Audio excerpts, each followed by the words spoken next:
Kensil Culture, Puppets, Props, Puns, Podcasts. Hey everybody, welcome back. And we're about to start one of my favorite segments, and I'm sure it's one of John Kensil's favorites. We are about to, explore a little bit in the vast archives here at Kensil Culture of VHSs and DVDs. And we have a little thing called the Grab Bag Movie Reviews. Grab Bag.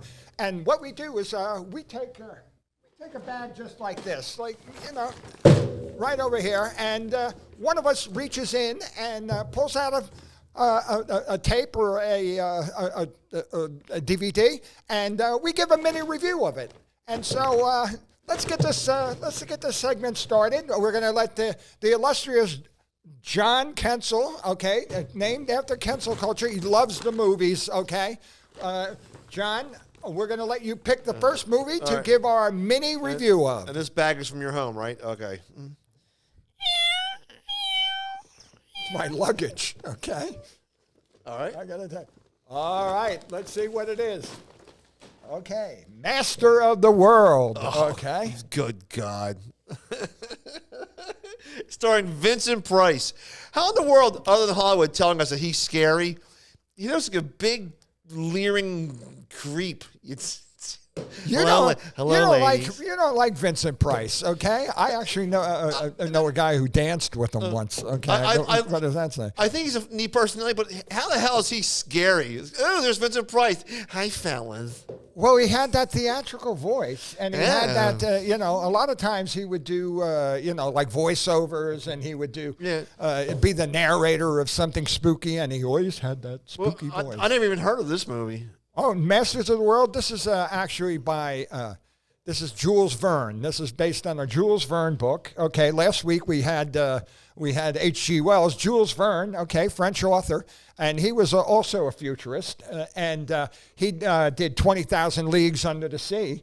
And this is sort of a sequel to 20,000 Leagues Under the Sea, where they have weird flying machines. You could see a weird flying machine. It looks like a big Zeppelin, okay, that they have. A Zeppelin with a boat on the bottom of it.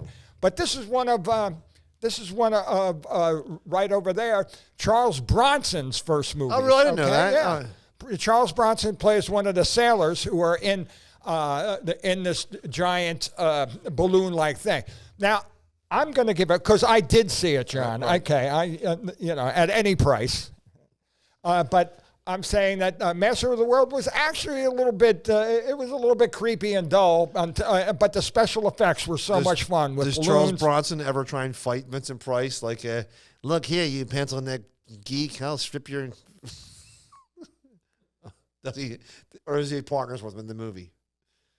Well, John, I am going to give this, since you didn't see it, you can't give it. And yes, you have no bananas to give, okay? We scored, I would give this 2.5 bananas, okay? I wouldn't give it to, we go up to like 5 bananas, but this would be 2.5 bananas. I swear, I'm Victor Von Movie. I've never heard of that. You've never heard of, well, as a Vincent Price movie, this is, it's sci-fi, okay? And it's the first sci-fi. Vincent Price, Jules Verne, he started writing books because he would love facts, and he would write little facts, okay, down all the time and stuff them in his pocket. And he knew all about the flying. He knew all about the oceans and things like that.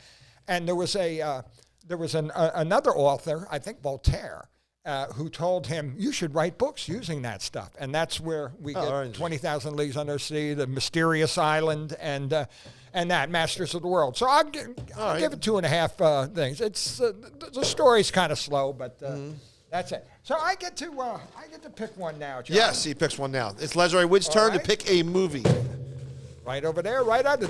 We call it the grab bag, is because that's exactly what we do. And I love to go wandering. Oh, all right. What is this film? My eyes are bad. This one right over here, King Solomon's Mines. Oh, yes. King Solomon's Mines, okay? And this is the big one, okay? This is this is like a travelogue to Africa, okay? And some of the footage that they took for King Solomon's Mine, okay, with Stuart Granger, who used to wear the ascot all the time. I wish I had an ascot instead of a lei. And Deborah Kerr, a wonderful actress and thing. But it's about looking for King Solomon's mines, okay? It's sort of a precursor to Indiana Jones, and it was remade by Richard Chamberlain, okay, and they actually made a sequel to it. It was Richard Chamberlain, Lou Gossett Jr., and it was Sharon Stone, one of her first times on film. And there's a famous story about the remake. Where she was. What would be the famous story about the remake of King Solomon's Mine? She was in not a hot tub, but a bubbling pond she was in. Okay. All the crew urinated in it before she jumped in it because they hated her so much. I'm not making that up. I love gossip like that, okay? And, and how's this version? Well, this version is, I think it's from like 1950 or 1950 exactly. I'm pretty good. But there was also one from the 30s, and it was interesting too. And they're in search of King Solomon. Supposedly had a hoard of money hidden someplace, and it's about him going to Africa and looking for King Solomon's mines and the trials and tribulations of it. But adventure, it shows all sorts of native dances and things like that. It was done on, 1950. Things were still a little bit primitive. And, but a lot of the footage was used in all sorts of movies because... the Tarzan movies, you see Tarzan movies and other movies. This was stock footage But there's another one from the 30s, and that one's also very, very good movie. All right, I think, John, you get one more. One more, and then I get one more. All right, here we go. John, we love going to the movies. Yeah, that's right. All right. I like that popcorn. This film here? Uh-oh. It's not really a film, John. Dude, Elvira, Mistress of the Dark. Elvira. Starring Cassandra Peterson, just 70 turns. My heart's on fire. Well, it's one interesting thing about this. She started out the same, the Groundlings comedy troupe with Phil Hartman and Pee Wee Herman and a bunch of other people, and she developed this character, Elvira, and it was funny on the late night shows, but it was kind of like an Ernest Goes to Camp movie. And it's also too. I remember seeing this. Actually, saw it in the movies. The guy who played Kinnicky. I love that you did that. The guy who played Kinnicky in Grease from Taxi. The guy who passed away. Kaufman? No, the guy, the blonde actor, Bobby Wheeler. Okay. Jeff Conaway. I knew I would get that, but he's in the movie. His career had sunken down so low. He plays one of the guys she fights off, but it's awful. Edie McClurg's in it, doing something really dirty. She was a secretary in First Bureau's Day Off, and she's the rental car person in Planes, Trains, Automobiles. Okay. She tells Steve Martin he's effed. Yeah, and she says movie. the F-bomb like 20 times, or he says the F-bomb, and she just she gives a punchline. Yeah. She gives him one F-bomb, and it just goes crazy. This movie's awful. Is it Mistress of the Dark? Yeah, I like her, but she's just like the California vampira, okay? Yes. She's right over there. And I'm going to say that she's, very good looking. She recently came out of the closet, and, I guess she had her too many men following her around, but... right over there, Elvira, okay? We're going to give that, one banana. Yes. 2 banana, 3 banana, 4, no, 1 banana. Yes. 1 banana for Elvira. Let's have a nice hand for Elvira. Yeah, Elvira. Yeah, I don't think that she would make it in the woke world today, right? She's nervous. Because people have a prejudice against vampires. Yes.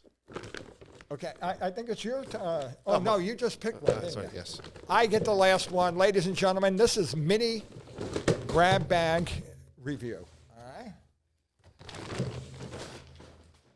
Oh, look, this is brand new in the package and everything. Oh. La la la la la bum ba la ba bum la la la la la la la la la. La Bamba, okay? And this, of course, I thought it was a great movie because I enjoy. I don't know if Lou Diamond Phillips sang his own thing, but this once again, Richie Valens, okay?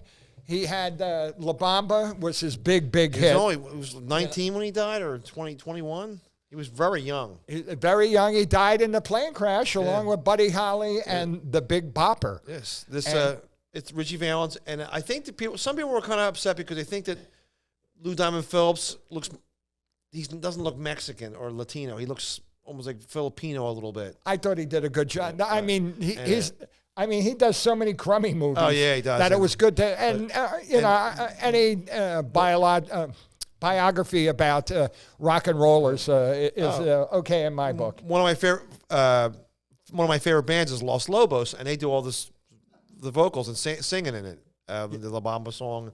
And I like the one, "Well, let's go, little darling.